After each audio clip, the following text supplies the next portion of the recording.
आऊं असांजे बीठो सत्संग तो इज़राइल अची न्याज़ इंतहाई खूबसूरत ख्वाब ताज देखियो जंहिंमें असांखे ॿुधायो आहे त ताज बुनियादी तरह सां उस्ताद आहे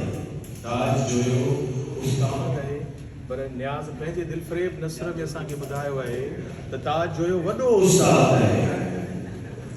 हुन लिखियो आहे त हिन वक़्तु सिंधी अदब में वॾे में वॾी किताब ताज जो जी लाइब्रेरी में आहिनि जेके हुन ख़रीद कोन कया आहिनि हुन पार कया आहिनि तव्हां सभिनी खे हुन पार करण जो ज़रूरत अचे न्याज़ पंहिंजे किताब में लिखियो आहे त एॾो पार आहे जेतिरा दर्दीला गीत आहिनि जेके तव्हांखे सिंधी अदब में पिक्चराइज़ कराइण लाइ चवंदो त उहे सिर्फ़ु अली नज़ीर नाज़ ते पिक्चराइज़ थी सघे खूबसूरत जुमला हुआ असांजे स्टाइलिस्ट न्याज़ जा जंहिंजे अंदरि में हिकिड़ो लिखल बहितरीन नस्ल निगार हो बुनियाद में जो ॿारहं अप्रैल सां शुरू कयो पर खां पोइ हुन 20 साल जी ज़माने में बहराम अख़बार जे न्यूज़ एडिटर ऐं हुन खां पोइ काविश जो जेतिरो बि रूप आहे अली बाग़ साहिब सां गॾु उहो सिर्फ़ु ऐं सिर्फ़ु असांजे दोस्त न्याज़ मोहम्मद जे करे लिखी आहे गुज़िरियल साल में इहो शानदार किताब लिखियो जे बुनियाद में उनके इंतहाई एॾी शोहरत मिली है तो सच पुछो त असांजे हिन दौर में जेकॾहिं सिंधी किताब हेठि थियो आहे कंहिं लेखक जो असांजे न्याज़ जी किताब हेठि थियो आहे इहो ईअं ई हेठि थियो आहे जीअं फिल्म स्टार नदी नदी फिल्म जा कोई हेठि थी वई ऐं उहो असांजो सुपरस्टार थी वियो दुआ आज़म जो इंतहाई सुहिणो नस्ल निगार ऐं ज़ार शब्द से राज़ सलीम जे साम्हूं ईदी वठी मेरे किताब जो मुसन्निफ असांजे रात घणी जे बयान जो हिकु अवल आहे या सोना खुदा शब्द से दुआ में पहुंचा जनाब न्याज़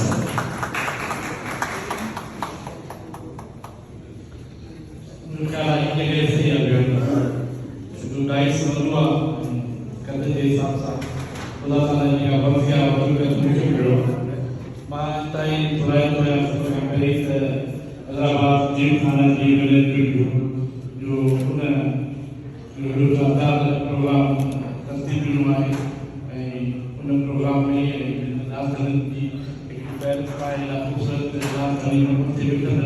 मुझे खूबसूरत सी प्यार तमाम फिल्म सा गरीब हुआ तमाम सुठो सिलसिलो आहे जो सिलसिलो जारी रहना चाहिए उन खां पोइ पंहिंजो इंसान नज़र पंहिंजे दोस्त पंहिंजे सीनियर उस्ताद मौसम साईं ताजो साहब जो मुझे वाला साहब ॻाल्हायो ॻाल्हायो पर दिलि सां ॻाल्हायो पंहिंजा सां ऐं पंहिंजी पूरी मोहबत सां मुंहिंजो ज़िक्र कयो ॻाल्हाइण खां पोइ सुठो ॻाल्हाईंदड़ न आहियां तंहिं करे पंहिंजे कागज़ ते लफ़्ज़ लिखी आयो आहियां जीअं मुंहिंजी ॻाल्हि में कोई वक़्तु रहे ऐं उन का माना निकिरे अदरवाइज़ मां ॻाल्हाईंदो त शायदि अख़बार ख़बर बि ख़बर कोन कंदी तंहिं करे खत में लिखनी आऊंगा सभा खां पहिरीं त मां हैदराबाद जी खाना जी महिनत खे थोरायो जो हर रात जड़न सां रहण रखाई आहे उहे रात घणी हिकु लेखक आहिनि बाक़ी रात जी दुनिया जे ॿियनि माण्हुनि सां हिन जूं रिहायूं पयूं थींदियूं आहिनि इहे ज़िंदगी ख़ुशि मिज़ाज हिक ॿिए खे वेझो रहंदड़ ऐं मोहबत कंदड़ जी कला आहे जंहिंमें सदाईं रोशनी जा मंज़र हूंदा आहिनि उन्हनि जा पंहिंजा सिज जेके कॾहिं बि न रहंदा आहिनि ऐं पंहिंजा चंड आहिनि उनखे लिखियल ॿिए पासे चंड ॾिसण जी ज़रूरत ई महसूसु कोन थींदी आहे हैदराबाद जी खान जो सॼो मिलण ते आउं दबाव में वेठी हुअसि जीअं हिन क्लब जे मेंबर थियण लाइ फार्म भरण खां पोइ दबाव करायो मूं पुछियो त फार्म भरे छॾियो अथव फीस केतिरी थींदी दोस्तनि चयो जेतिरो शादीअ ते ख़र्चु थींदो आहे ओतिरी मेंबरशिप जी फी आहे अगर तोखे मेंबर थियणो आहे हैदराबाद क्लब जो त शादीअ खां हथु खण अगर शादी करणी अथई त मेंबर थियण जी ख़्वाहिश आहे कोई मेंबर थियण जी ख़्वाहिश खां हथु खणी छॾियो अॼु सोचां थो त शादी खां हथु खणी छॾिया त बहितर छो त हिते सुख आहे सुकून आहे सस्ती मानी आहे को पुछण आखण वारो कोन्हे हर तरफ़ को न को चहचंदो आहे माण्हुनि जो ॾींहुं गुज़रियो वञे ऐं रात जो देर ताईं इल्मु सुजाब होती आहे। हाणे बि दोस्त ॿुधाइनि था त जेके शादियूं करे छॾियूं हुयूं उन्हनि डबल फीस ॾियण बैदि हैदराबाद जीमखाने जी मेंबरशिप को वठी छॾी आहे ऐं पंहिंजो घणो घर वरितो हिते क्लब में गुज़ारनि था, छाकाणि त हिते सब्सिडी ते माली मिले थी जेका घर ते ईंदड़ ख़र्च खां घणो सस्ती पवे थी। हैदराबाद जीमखानो मेंबर आहे हिकु पुरस्कार जहान आहे। कॾहिं कॾहिं राणी बाग ताईं रोड जे ॿिन्ही पासे गाॾियूं बीहजी वेंदियूं आहिनि ऐं रोड ब्लॉक थी वेंदा आहिनि। पुछा करण ते ख़बर पवंदी आहे त जीमखाना टूंडियूं आहिनि। दुनिया जूं उहे गाॾियूं रोडनि ते बीठल नज़र ईंदियूं आहिनि जेके असां फोटुनि में ॾिठियूं आहिनि। या कॾहिं शाहरुख खान, कॾहिं सलमान खान, त कॾहिं के ॿिए जे इस्तेमाल में नज़र ईंदियूं आहिनि। जीमखाने जी चूंडनि जे हवाले सां दोस्तनि जो इहो चवणु आहे त जेतिरी मथाखोरी, जेतिरी तवानाई सिंध असेंबली या क़ौमी असेंबली को मेंबर थियण लाइ दरकार हूंदी आहे, ओतिरी ताक़त, ओतिरी तवानाई हैदराबाद जीमखाने जे मेंबर थियण लाइ इस्तेमाल करणी पवंदी आहे। ऐं जेकॾहिं कंहिंखे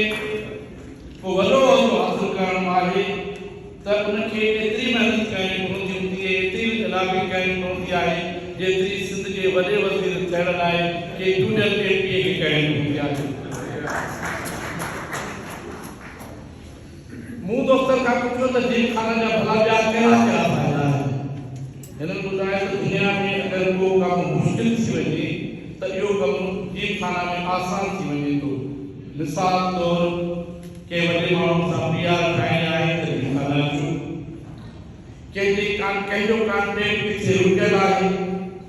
कंहिंजो को प्रोमोशन किथे फाथल आहे, कंहिंखे तख़्त ते विहारणो आहे ऐं कंहिंजो तख़्तो कढणो आहे त जीमखाना ते मंझंदि जो शुरू थींदड़ कचहरी में ऐं शाम ताईं इहो सभु कुझु थी वेंदो आहे। अवां खे सिर्फ़ु सुठी मानी खाराइणी पवंदी।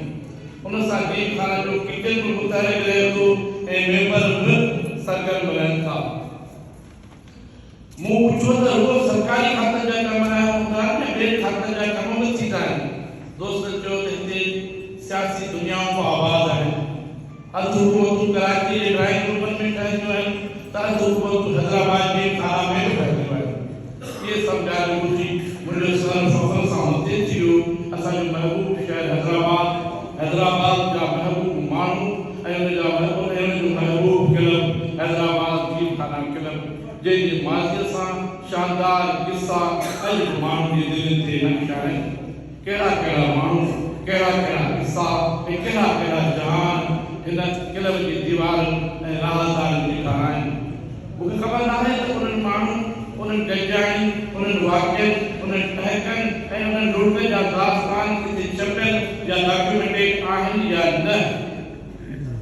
जीमखाना सिर्फ़ु दीवारनि, कुझु कमरनि, कुझु हालनि ऐं कुझु अङणनि जो नालो नाहे, पर माज़ी हाल जो हिकु दस्तावेज़ आहे जेको पोएं नस्ल खां हिन नस्ल ऐं हिन नस्ल खां ईंदड़ नस्ल ताईं मुंतक़िल थींदो पियो वञे। मां नथो सम्झां त हिते का ट्रैक, ॿारनि जूं मज़मूतूं, बेफ़िक्री जो माहौल जन्नत जे के टुकड़े खां घटि हूंदो।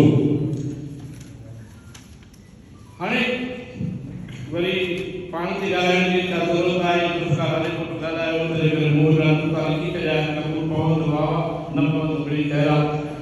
मूंखे पंहिंजे पाण बाबति का घणी ॼाण कोन्हे। कुझु ताजवे खे ख़बर आहे, कुझु नसीर मिर्ज़ा खे ख़बर हूंदी, कुझु ज़ुल्फ़कार हालेपुर को बाबति ॼाणी थो। मूं फिज़िकली ॻोल्हियो कयो आहे, मेंटली मज़दूरी कई आहे, पर कॾहिं बि कंहिंजी ताक़त इस्तेमालु करण जी कोशिशि न कई अथसि ऐं न कंहिं लाइ पाण ॾाकण बणियो आहियां। अदब ऐं सहाफ़त जे मैदान में 40 साल हलियो आहियां। उन दौरान मूं छा कयो आहे, छा न कयो आहे, उनजो हिसाब किताब वठण लाइ मूं अॻु पंहिंजे पाण खे दोस्तनि जे आम्हूं पेश कयो आहे ऐं मौत खां पोइ तारीख़ मुंहिंजे कम जी कत करे सघे थी। जंहिं समाज जी सोसाइटी जो पाण ॾिसंदा आहियूं उनजो माज़ी इंतिहाई शानदार, हाल ॾींहों ॾींहुं डरंदड़ ऐं मुस्तक़बिल कीअं हूंदो उन बाबति सभई ॼाणनि था। उन समाज जे हिकु फ़र्द तौरु मूं माज़ी जी सदाई फ़ख्रु कयो आहे। हाल ते दर्द में वरितल आहियां ऐं सिंध जी कुझु पुठ में वञां थो, रोज़ानो जूं ख़बरूं पढ़ां थो ऐं चुकियां थो हालतूं कीअं आहिनि। को हिकिड़ो शोबो कोन्हे जेको असांखे मायूसीअ मां कढे।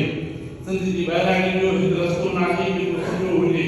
को हिकु स्कूल न आहे जंहिंमें उस्ताद मौजूदु हुजनि, सभु उस्ताद मौजूदु आहिनि, का हिकु अस्पताल न आहे जंहिंमें सभु डॉक्टर ऐं दवाऊं पूरी हुजनि, का कॉलेज में जंहिं कॉलेज में आम माण्हू सफ़र करे थो उन्हनि जी फिटनेस सर्टिफिकेट शायदि ई करे जारी थियो हुजे ऐं शायदि ई अहिड़ो ड्राइवर हुजे जंहिं वटि लाइसेंस हुजे। जंहिं दुकान तां सस्तीलो सामान वठूं था उन्हनि जे पहिरियों रिज़्क़ी सामान जी सफ़ाई ऐं सुठाई पाण ई ॾिसंदासीं त दाऊं निकिरी वेंदियूं। जिन होटलनि ते मानी खाऊं था उते पहिरीं कुआ ऐं मीलियूं खाइनि था ऐं पोइ जेको बचे थो उहो असांखे सर्व कयो वञे थो।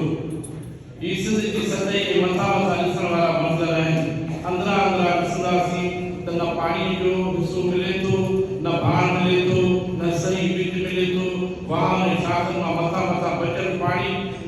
पहुतल पाणी केरु खणी थो वञे, इहो हिकिड़ो अलॻि दास्तान आहे ऐं इरफान साहब खां असां खां वधीक बहितर ॼाणूं था। नौकरियूं कीअं मिलनि थियूं या कीअं ख़रीद कयूं वञनि थियूं, सिंध खे फिनांस में जेको हिसो मिले थो पंहिंजी जॻह ते, पर हिसो जेको मिले थो कीअं थो इस्तेमालु थिए, इहो हिकु ॿी कहाणी आहे। अहिड़ियूं हालतुनि में सभु ज़िंदा आहिनि, असांजा दिमाग़ कमु कनि था, अञा ज़हनी मरीज़ न थिया आहिनि। इहा ख़ुदा ताला जी महिरबानी आहे त ॿियो छा आहे। अहिड़ियुनि हालतुनि में अहिड़ा प्रोग्राम असांखे बचाए वेठा आहिनि ऐं हैदराबाद जी जीवखाना जी महिरबानी जो हुननि असांजे माण्हुनि खे ज़हनी मरीज़ खां बचाइण लाइ कुझु विझी ॾिनी आहे।